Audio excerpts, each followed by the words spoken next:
Olá, uma boa tarde a todos, como estão? Hoje é sábado e na nossa casa espírita nós teríamos a tarefa de assistência espiritual. Quem fala a voz é o Ezequiel Mota. E a assistência espiritual, como seria de sábado, e de sábado nós não estamos abrindo a casa espírita por causa da quarentena, não é? Então de sábado a casa espírita fica fechada.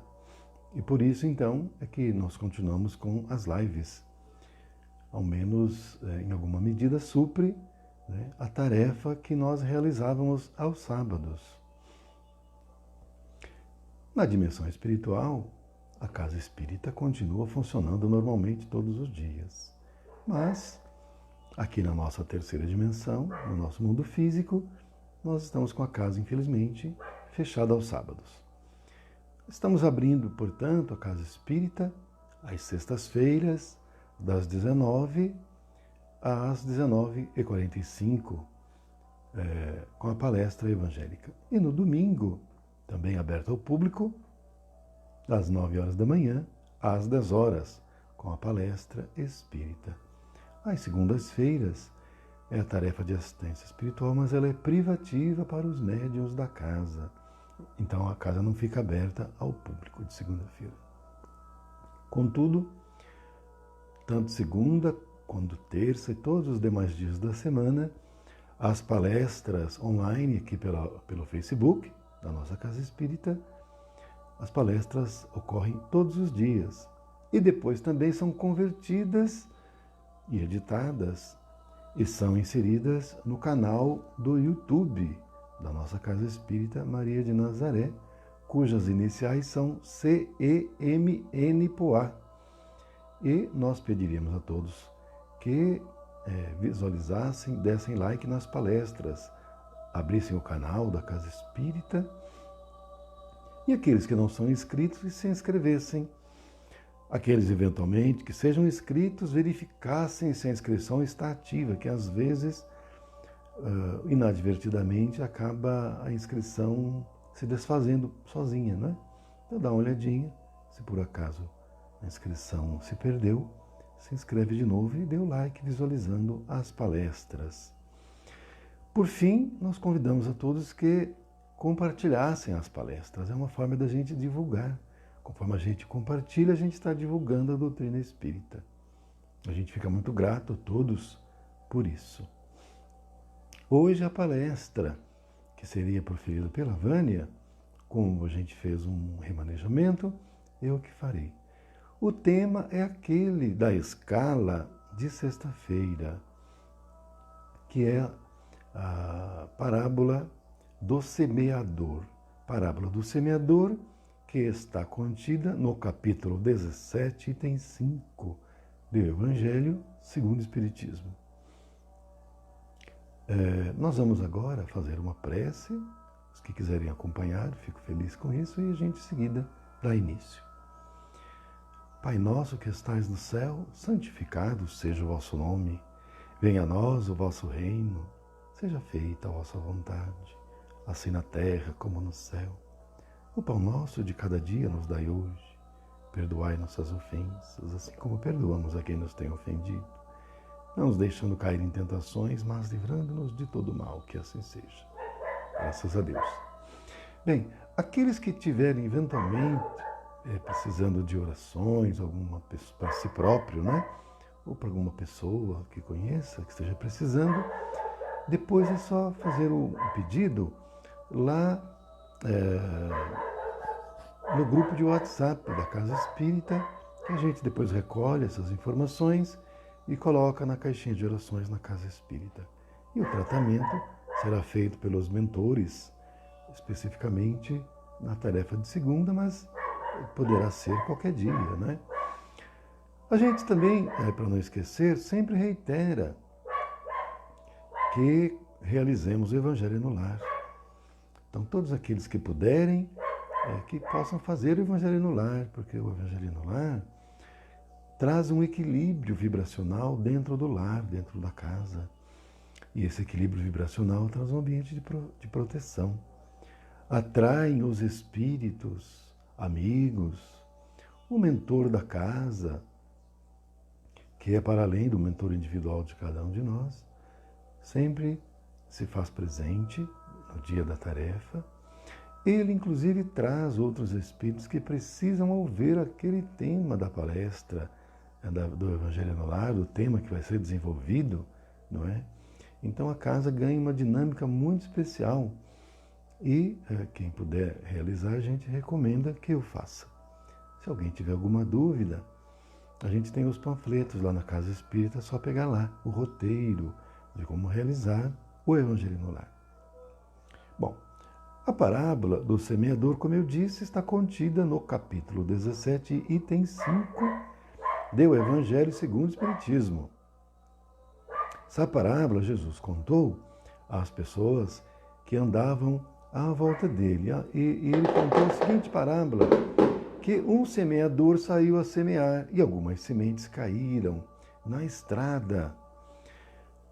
Outras caíram no pedregulho e outra ainda caiu no espinheiro. E a maioria foi semeada e caiu em terra boa. Aquela que caiu na estrada, logo veio o sol, a ave do céu, e a ave carregou embora. E, portanto, a semente não frutificou. A outra semente, que caiu no pedregulho, como ali no pedregulho tinha pouca terra, a planta logo nasceu.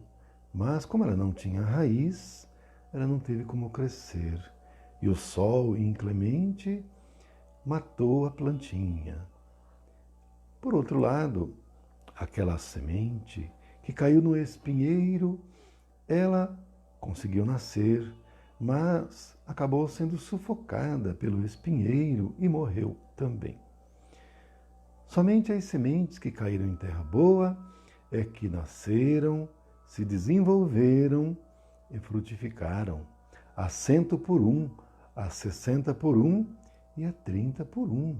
Jesus quis dizer, portanto, que essas sementes que caíram em terra boa é que conseguiram frutificar e levar os seus frutos para muitos saciarem a sua fome, não é? E essa parábola é uma maneira de dizer que a palavra de Deus, ou como dizia Jesus, a palavra do reino, não é? Que não é outra coisa do que a vibração do amor, ela só ganha espaço em nós, ela só frutifica em nós, ela só encontra morada em nós, se nós estivermos preparados para recebê-la. Porque se nós estivermos ainda vivendo na ilusão do mundo, ela não vai penetrar em nós. Porque o nosso tempo será todo ocupado com as coisas do mundo. E nós não teremos tempo para nos ocuparmos com as coisas de Deus. Não é? Então, Jesus coloca que aquela semente que caiu na estrada e que o passarinho levou, a ave levou, é tal qual aquele que ouve a palavra do reino, a palavra do Senhor, mas não a entende. Ele não consegue compreender, por razões diversas. Porque vocês vejam bem uma coisa. Se você fosse falar da palavra do reino, ou seja, falar sobre o amor para um guerreiro ao tempo de Jesus, vocês acham que um guerreiro iria dar ouvido? Não, ele iria desdenhar. Até muito pelo contrário. A única linguagem que o guerreiro vai entender é a da força, é a da violência, é a da imposição, é a lei do mais forte. Amor para ele é uma fragilidade, é uma fraqueza. E que, portanto, não tem nenhuma serventia, não serve para nada, é inútil. O que você vai fazer com amor? Nada. Então, dependendo do estado de ânimo da criatura, o tempo em que ela estiver vivendo dentro do seu coração, ela irá ou não receber essa semente de luz. Aquele outro, portanto, cuja semente, no exemplo da parábola, caiu no pedregulho, é tal qual aquele que ouve a mensagem do Senhor, e ele até se entusiasma, mas como ele não tem substância, é tal qual aquela semente que caiu no pedregulho que tem pouca terra, então a raiz não consegue agarrar. E logo o sol vem, o sol, comparando com as dificuldades, as tribulações do dia a dia, e a pessoa logo desiste. Ou vem outro e conta uma história, ele abandona a palavra do reino e se vai embora. E ainda tem aquele, comparativamente, que é semelhante àquela semente que caiu no espinheiro. A pessoa ouve, se encanta até, e começa muito bem, mas logo ele se cansa, porque ele tem outras preocupações, ele tem outros anseios com o dinheiro, com a posição social, com o poder, com a riqueza, em lutar na vida para a conquista de mais bens, porque a vida material para essa pessoa, ela é fundamental. Então, é também aquela pessoa que se deixa afogar pelas coisas do mundo, pela vida mundana, esquecendo-se da vida divina, da vida nossa enquanto espíritos imortais. Finalmente, aquela criatura, comparada à semente que cai na terra boa, é como aquela criatura que se encontra já mais preparada, mais amadurecida, cuja vibração já encontra respaldo e sintonia com a vibração do reino.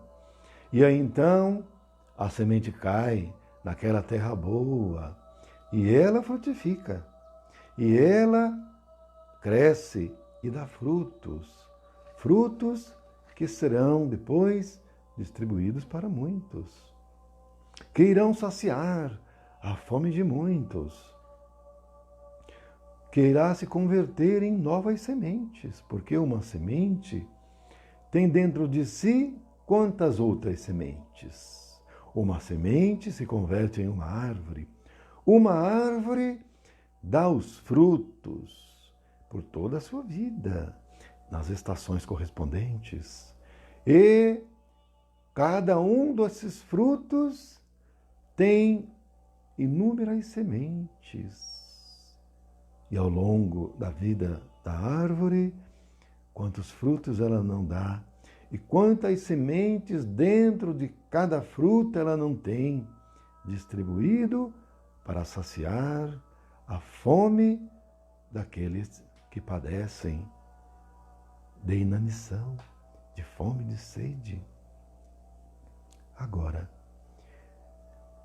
como alimentar aquele que não está preparado para esse alimento? Porque o alimento do reino só se presta para aqueles que estão amadurecidos suficientemente. Porque aqueles que não estão vão buscar o alimento do mundo, que é o poder, que é a riqueza.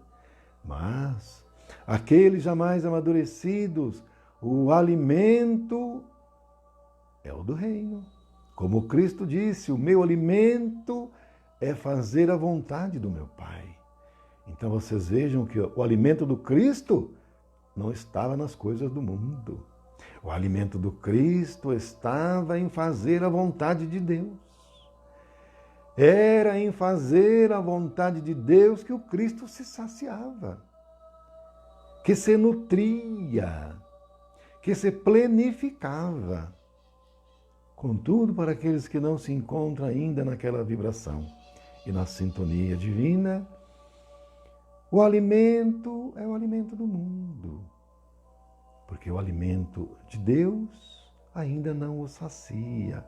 Ainda não, mas um dia vai saciar. E é por isso que essas criaturas ouvem, mas não entendem. Ou ouvem até se interessam, mas por pouco tempo, dali a pouco se vai embora.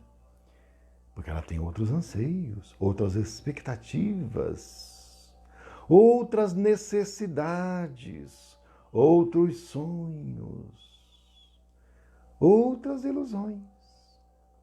E vai atrás dessas coisas, deixando as coisas de Deus para depois, para um outro momento, talvez para uma próxima existência. Então é por isso que a palavra do Senhor, ela só consegue fazer morada nos corações jamais amadurecidos. Porque os espíritos que não estão preparados não conseguem ir à frente. Os espíritos que se encontram preparados e reencarnam na Terra, esses vêm em missão, esses estão preparados. Esses, a semente, quando é lançada, entra e na hora frutifica. Mas a pessoa tem direito, mesmo assim, de recusar? Sim, tem. O próprio Kardec perguntou para o Espírito Verdade: mas eu sou obrigado a levar avante esta missão? Não. Então eu posso desistir? Pode. E se eu desistir? Se você desistir, já tem outro preparado para assumir o seu lugar. Dizem que era Camille Flammarion, amicíssimo de Kardec. Mas, felizmente, Kardec não desistiu. Kardec prosseguiu na sua missão até o fim, concluindo a obra toda, não é? Mas vocês vejam que o Cristo disse: somente os que são da verdade ouvem a minha voz. Então, a semente, que é a verdade, só consegue penetrar no íntimo da criatura se ela for da verdade. Porque o Cristo falou: somente os que são da verdade ouvem a minha voz. Ora, se há aqueles que são da verdade e que ouvem a voz do Senhor, há aqueles que não são da verdade e que, portanto, são da mentira e que, via de consequência, não vão ouvir a voz do Senhor. E o que é a verdade? A verdade é o que é eterno, é o que é imutável. Minha gente, as coisas da terra são eternas? As coisas do mundo são imutáveis? Não, né? As coisas do mundo, elas são passageiras, são transitórias. Só é imutável o amor, que é Deus. Isso, apenas Deus, que é tudo que existe, apenas o amor é eterno, é imutável. Então, se nós não estivermos na sintonia do amor, nós não seremos considerados da verdade, porque nós não vamos ouvir a palavra do Senhor. A palavra do Senhor não vai fazer eco em nossa intimidade. A gente vai ouvir por aqui, vai sair por aqui e vai embora. Não vai entrar em nosso coração. É da verdade quem está na vibração do amor. E aí vai ouvir a palavra do Senhor. Mas se nós não formos da verdade, formos da mentira, nosso interesse será outro. Porque ser da mentira é estar enganado, é estar iludido. Então, como nós ainda estamos enganados e iludidos, nós não vamos estar na sintonia do que é eterno, mas só do que é passageiro, as coisas do mundo. Porque aí nossos interesses serão mentirosos. Porque tudo que não é eterno não é verdadeiro, portanto é da mentira. É isso que o Cristo respondeu para Pilatos. Porque Pilatos, antes de crucificar Jesus, disse para ele: mas o que é essa verdade que você fala? E Jesus respondeu a ele simplesmente assim: os que são da verdade ouvem a minha voz. Só disse isso. Pilatos não entendeu absolutamente nada. É claro. Porque Pilatos era da mentira, vivia a vida mundana, vivia ainda a ilusão das conquistas do mundo, do dinheiro. A corrupção no governo de Pilatos era enorme. Já tinha chegado ao governador, hein? Tinha chegado. Tanto que o governador mandou para lá o Públio Lentulus, um senador de sua confiança, para apurar tudo, toda a verdade. Pilatos tinha ainda sonhos de grandeza, de voltar para Roma com muita riqueza. Mas Jesus disse para ele, quando o Pilatos disse para Jesus que ele poderia salvá-lo, que a vida de Jesus estava nas mãos de Pilatos e que se ele quisesse, ele poderia livrá-lo ou não. E Jesus disse para ele assim: o poder que você tem, que você detém, não é seu. Foi-lhe concedido, mas poderá ser-lhe retirado. De fato, 3 anos depois da crucificação de Jesus, e o imperador tendo descoberto tudo, todas as falcatruas que Pilatos fazia, mandou uma escolta buscá-lo na Judéia para levá-lo para Roma. E ele logo pressentiu que não ia dar bom para ele. Ele viu que lá em Roma ele teria problemas. Então, no navio, que ele estava dentro de uma cela no navio, ele pediu para um soldado a espada, e o soldado deu, não fez nem conta. E ele se suicidou com a espada que o soldado entregou a ele. Então, nós vemos que quando a gente vive na mentira, o nosso final é de dor, é de aflição, é de sofrimento. E nós vamos nos desiludir. Se nós não queremos nos desiludir, que nós não nos iludamos. Porque quem se ilude, cedo ou tarde vai se desiludir. Então é melhor ficar com a verdade, não? Porque com a verdade nós estamos com o que é eterno e não com o que é ilusão.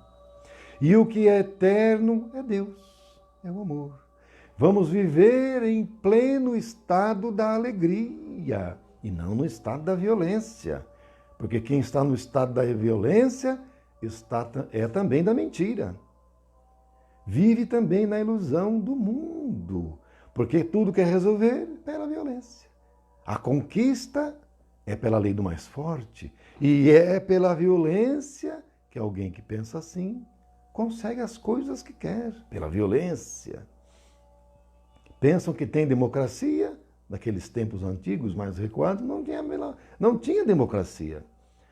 Era a lei do mais forte, o mais violento era quem dominava os outros. Aqui no nosso mundo físico, esse tempo melhorou um pouco, porque agora nós temos democracia. Mas é uma democracia daquele que é mais esperto também. Porque como é que funciona? As pessoas se inscrevem para ser candidatos a cargos públicos. O povo elege e esse eleito vai ser um representante do povo, senador, vai ser prefeito, vai ser governador, vai ser deputado, presidente e assim por diante. Vereador, né? Agora, são as melhores pessoas que são eleitas? Não. Porque boa parte daqueles que se inscrevem para os cargos eletivos enganam o povo, vão lá no vilarejo, prometem um monte de mentiras que não cumprem nada. Então, não necessariamente os eleitos pelo processo democrático são as pessoas mais qualificadas, mais honradas, que desejam fazer o bem comum para todos. Não. E no mundo espiritual, como é que é? Bem, se for no umbral baixo, é também pela força. No umbral baixo, ou inferno, é pela força. É também a lei do mais forte. Lá não tem democracia não, gente. Lá no umbral baixo, o mais forte domina os mais fracos. E não tem papo. Mas no umbral alto, e a partir da quarta dimensão para cima, como é feita a escolha? A escolha é feita mediante um convite. Então, dependendo da missão, dependendo do trabalho, dependendo da tarefa, os superiores, os espíritos superiores analisam aqueles irmãos que se encontram melhor preparados, moral e intelectualmente, e escolhem, fazem o convite. Olha, tem essa missão, você aceita? A pessoa fica lisonjeada, sabe da responsabilidade. E a responsabilidade é servir a Deus, servindo aos homens. Não tem gaiato que vai lá colocar o nome lá para ver se é escolhido. Não existe isso. Porque os espíritos superiores conhecem o nosso coração. Eles sabem o que vai dentro de nós. Conhecem o nosso íntimo. Eles veem o nosso corpo espiritual placidamente. Tudo o que está registrado. Vem a nossa vibração pessoal. Vem os nossos cabedais. Também percebem as nossas fraquezas, porque ninguém é perfeito. Perfeito só Deus. E aí então, eles escolhem aquele que se encontra em melhores condições para a missão. Como foi o caso do Kardec. Kardec foi escolhido para a missão de trazer a doutrina espírita para a humanidade. Mas, apesar disso tudo, o Kardec poderia recusar, poderia desistir, porque não nos esqueçamos, hein? Uma coisa é nós estarmos no mundo espiritual, outra é estarmos encarnados. Porque quando encarnamos, passamos pelo véu do esquecimento e nós não lembramos daquele compromisso que firmamos com os espíritos superiores. Aquela missão a gente fica esquecido dela, não lembra. E numa dessas pode acabar acontecendo a gente desviar do caminho. Mas a missão, quando chega o tempo, ela é trazida. Desculpe, gente. De todo jeito. E se aquele que foi escolhido primeiro recusar... Gente, vocês acham que o mundo espiritual, eles vão apostar a ficha numa criatura só? Não, né, gente? Tem um plano B, plano C, isso aí não tem. É como a mensagem que foi trazida primeiro para o povo judeu, mas não foi aceita. Aí espalhou para todos, porque tem um plano B, né? Plano C, porque era tempo de trazer a mensagem do Cristo para os corações. Como também tinha chegado o tempo da doutrina espírita a ser apresentada ao mundo. No meio, né, na metade da transição planetária. A transição planetária começou em 1757. A transição planetária vai terminar em 2057. Metade dela é 1857, que foi quando foi publicado o Livro dos Espíritos.